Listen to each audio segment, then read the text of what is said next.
And there is a whole world of logical reasoning. Every one of the systems of philosophy had to all study Nyaya Darshana, okay, the subject of logic. A very, very, very profound dialogue going on there. Very, very profound teachings going on. And that too in Sanskrit. I look at a commentary like the Brahma Sutras by Shankara.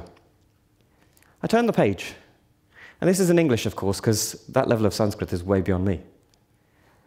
The English is almost way beyond me. So what's going on with the Sanskrit? So the ancient world had profound knowledge. And if we go back to the Puranas, where I started this conversation, started this monologue, when we start unlocking what these myths are about, we start seeing something very different. These aren't just merely stories. These are symbolic representations of very profound truths about us within, spiritually, psychologically, and also descriptions of what are happening cosmologically up there.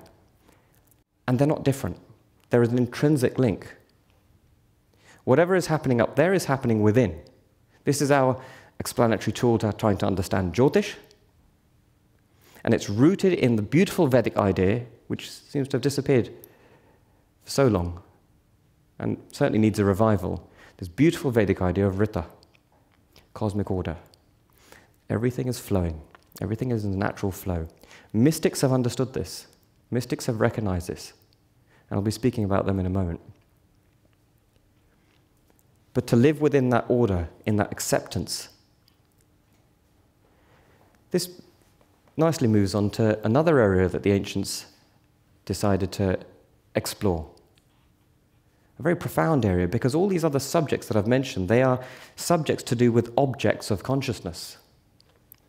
Objective, not information within objective reality. Objective, I put in inverted commas.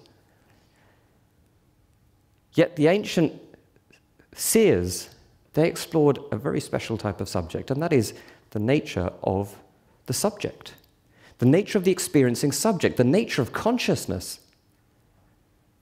That itself is a profound thing. We don't know what consciousness is. We try and define consciousness. It's indefinable. We may use synonyms, awareness, but what is that very thing? Now, that is something that we usually, if anything, most people in their entire lives will never actually look at this very thing about consciousness.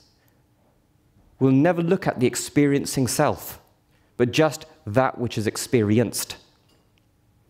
And yet this is a very fundamental part of ancient Hindu thought. So much so, the authority that is given to the Veda, the source of authority of all the various traditions within the Hindu world,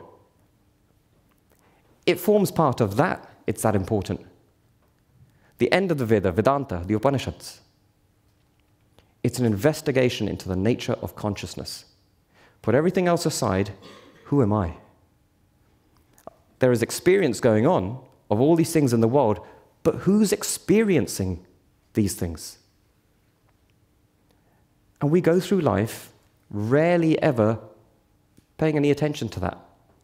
We're so entertained by objects. So just explore this a little bit. What is it that the ancients are looking at? Really, the idea, and it's not unique to India. Other civilizations have explored this area too. Who am I? Who am I outside of name, outside of form?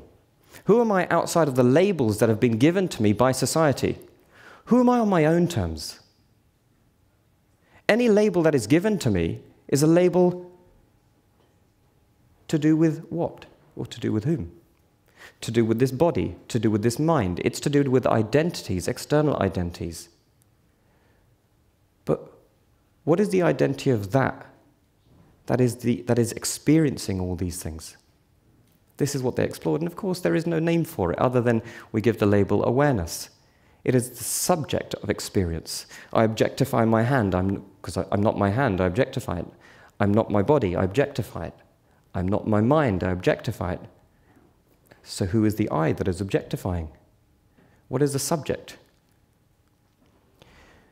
So the ancients looked into these things, and the conclusions were in the Upanishads.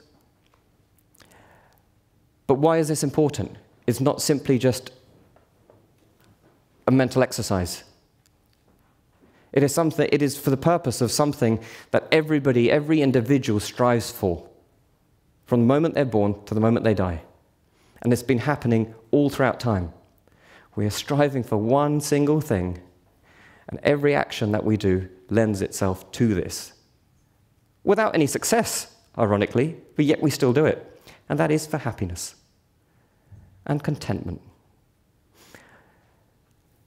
Yet we don't always equate these two words.